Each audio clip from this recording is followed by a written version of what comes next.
So as you guys can see, we got another part run completed.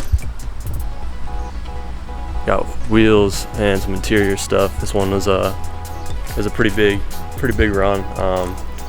Again, another Texas parts. Yeah, I'm really excited about this. I probably don't seem like it because I'm really tired. Had a super long drive coming back through Texas. I was spending time with family and then coming back into Louisiana. But I picked these up along the way, and you know, I couldn't be happier.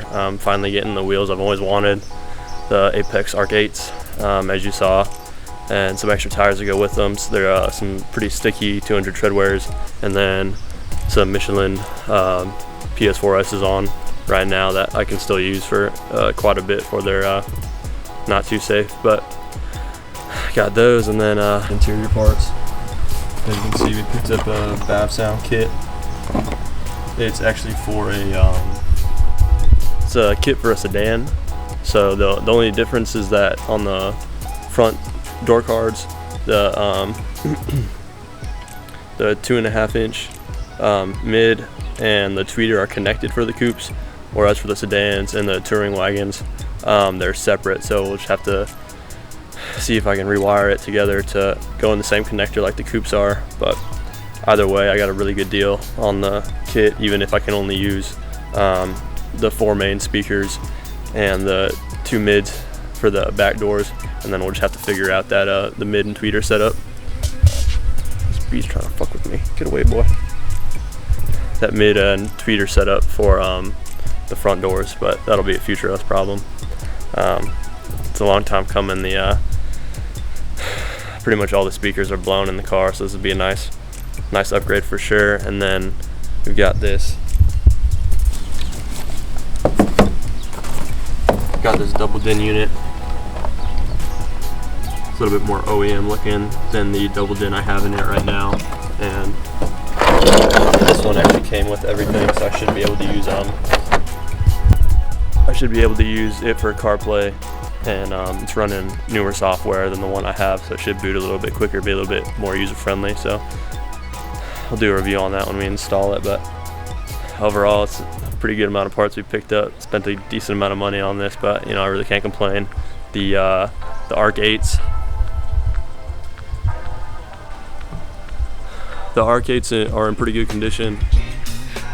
I actually bought them from a friend of mine that he was a guy who sold me the Beamer, the CI. So he had these on his M240i and just decided to sell them. Yeah, the Apex Arc 8s, they're in pretty good condition, but they do have some just little marks. Each one has about one little mark on it, and then one of them has just a tiny bit of rashing. But I mean, they're good wheels, they're lightweight and strong, and I'm gonna keep them for a while. And it's not like I'm gonna keep them perfect either. So, and my buddy gave me a good deal on them with the tires, and then also the new set came with it. So, you know, pretty happy about it. And you know, eventually, I'll probably just end up getting powder coated when I inevitably do damage them more. But I'm really happy with the look of them, and I think the silver is gonna go good with the black. So I'll have to get them mounted and see.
we got them mounted. They look pretty damn good, just as I expected.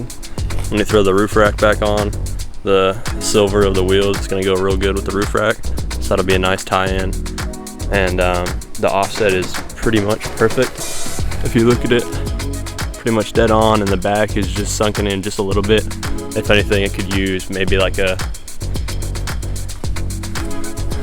I don't know, maybe like a 5 mil spacer if you really wanted, but it's really not bad at all. And then, you know, just the only thing now is this gap right here.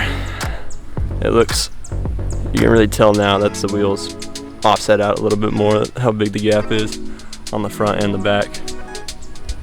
But we should have a solution to that gap here pretty soon if everything goes right, so that won't be there too long. Say probably give it another month maybe, and then we'll see how she looks after that. The car is filthy right now, but we'll definitely get it washed sometime this week and then take proper pictures of it with everything all cleaned up. And another thing that stands out now that the wheels are on is the lug bolts. They're definitely just a little out of place, I think, now. I'd really like to get a set of either nice like chrome silver looking ones to match, or do the lug what is it, the lug nut conversion, the stud conversion kit on them. I think that would probably be the way to go, so we'll see, but definitely get that eventually. Just a cosmetic thing, little thing, but I think it'll go a long way with how the wheels are looking now. Alright, we got the wheels mounted, so we're going to go ahead and try and do this double din in. Obviously I've done the other double din before, so shouldn't be as bad, and I already broke the vent trim piece, so how much worse can it get? But yeah, let's see. So we got the old double din right here.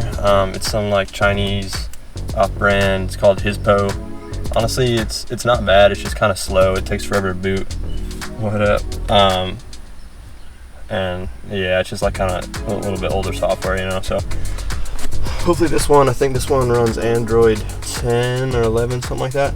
And it looks like it has all the connections on the back. I mean, I can see that it has wires for like amp,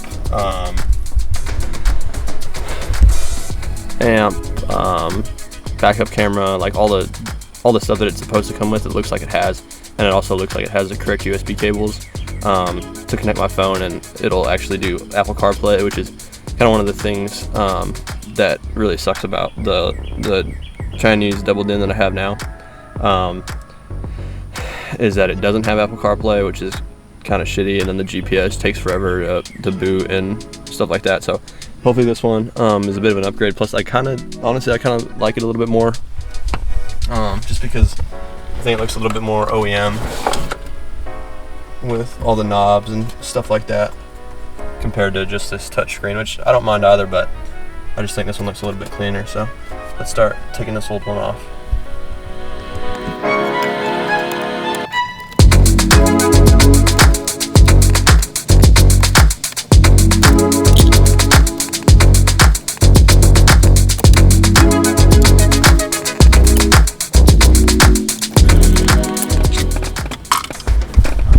Got both those screws out, back there and back there. Now we're just gonna go ahead and pull it. Like I said, I already broke this. Putting this one in, you have to like pull this up, and it's supposed to come up like that. There's like these little clips back here. Fortunately, I popped it, so I guess I can't really fuck it up too much. And then, like, see, I'm missing a blade right there. So we're gonna try and get it done without breaking anything else, but you know, kind of is what it is. So we'll see what happens. Well, it actually worked out that this kind of is broken because I can pull it out. I can pull this piece out like that, and then it just allows this to slide instead of having to do that thing where you pull it up like that, and you know, just E46 things.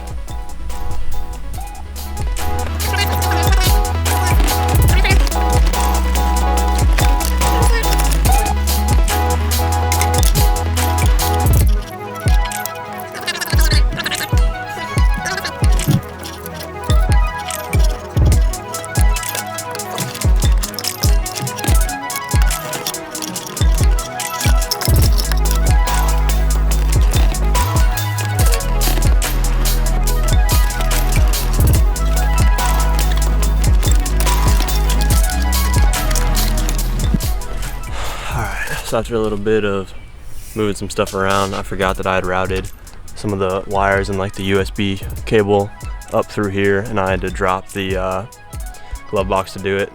But got that down, pulling that old USB through because it's connected to all that shit right there, and then we'll start putting in the new one and wiring all the wires back through here.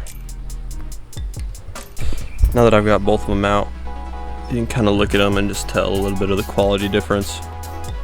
This one overall just looks a little bit more all put together as a whole piece, a little more sturdy, I guess, than this one.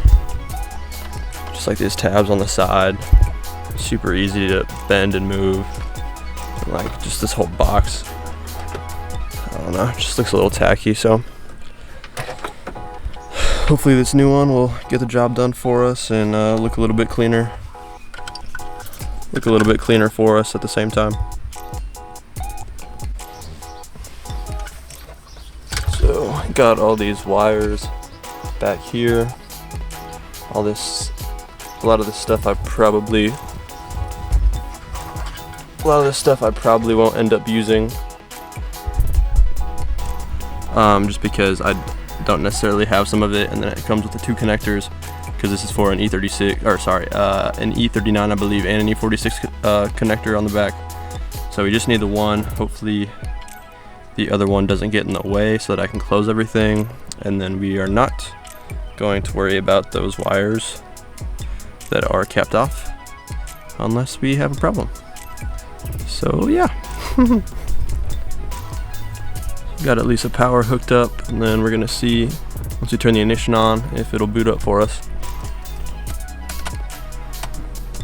Oh, doing something.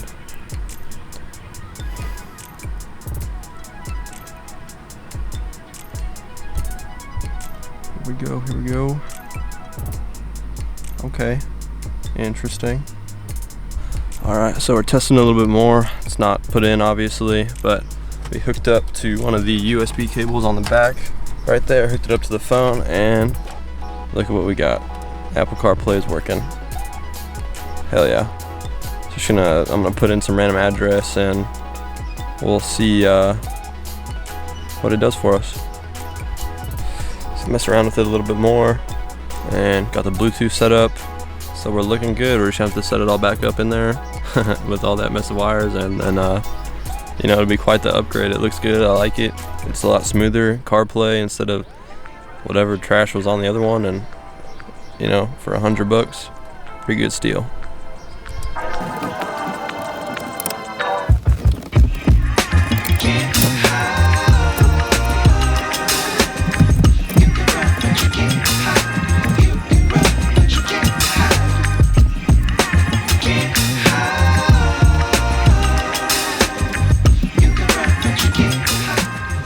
So much better than the other one. Holy shit.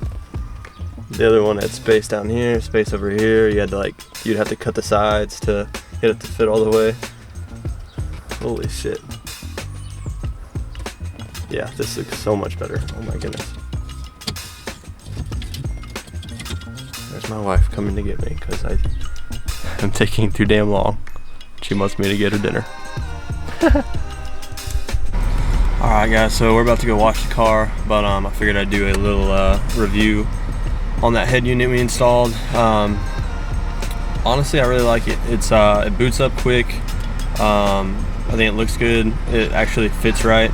So that trim piece that sits above the unit, actually I can fit back in now. Unfortunately, I did break it when I was pulling it to install that other doubled in. So it kind of looks tacky. I glued it back together, but it is what it is. But no, I really like it. I like the hard buttons for pretty much everything. The Bluetooth connects quick, pretty much right off the bat. And I mean, yeah, I really can't complain about much. The only thing really that I can think of that I don't necessarily like is there's not just like a bass option. So like normally, you know how you can just find bass or whatever, hit the bass and just put the bass up and down however you want. it's not really like that on this one for some reason, so that would probably be my only gripe. But other than that, it's really good. It's got the USB that I can use for CarPlay, which I honestly don't use very often because I just use a Bluetooth for music, and then unless I'm like traveling somewhere that I don't know where I'm going, then I'll use the CarPlay. But just around town, I've never had to use it. The few times I had, though, you know, just it's CarPlay, it works good. You know, it's got to be wired, which isn't a bad thing for me. But yeah, all the hard buttons are all good. I'll try and find like the menu for the audio to show you what I mean about the bass. So this is like the main screen when you don't have the CarPlay plugged in, but that one right there, you click that and it'll pop up with all this stuff, right? So you go to Smart Bass, and then all it has is these few selections right here. If you go back, it's like balance, delay, filter, loudness, and equalizer. So I think if I knew what I was doing, I could probably go on the equalizer and run through all of these and figure out how to bump the bass up. But I'm not like that. So, but it's good for what it is. It's relatively cheap. And then this is the trim piece I was talking about. You can see I broke it. I just snapped it in half when I was removing it. So small thing, but you know, it's nice to actually be able to have it back in. And then the fitment on the whole unit is really good. The old one, since the fitment was off, you know, it would kind of rattle around, right? But no, I mean, all in all, I really can't complain. But yeah, good stuff all around, you know. Wheels looking good. The unit is looking good now. I've lived with it for a little bit. So a pretty good part run, to be honest with you. Thanks for watching, guys.